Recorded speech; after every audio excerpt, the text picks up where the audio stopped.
Welcome to Kenton Teaches. Enjoy the video. You start by preparing essentials.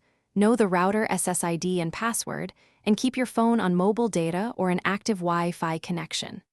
Open the Tether app and grant location and Wi-Fi permissions so the app can detect networks. This is required on modern phones.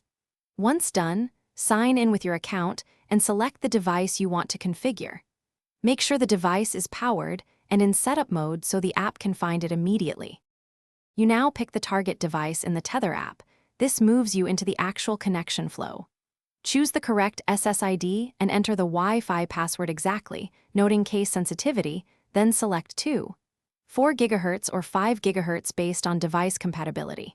If your router supports WPS and the device does too, use the WPS option for a faster one-button link.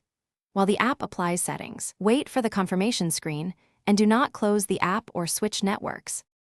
You finish by verifying the device shows online in the Tether app and has obtained an IP address.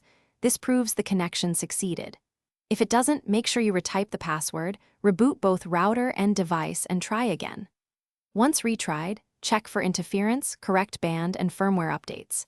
If nothing works, perform a factory reset as a last resort, then repeat the setup. This clears misconfigurations that commonly block the only reliable connection method. Thanks for watching. Please subscribe if this video was helpful.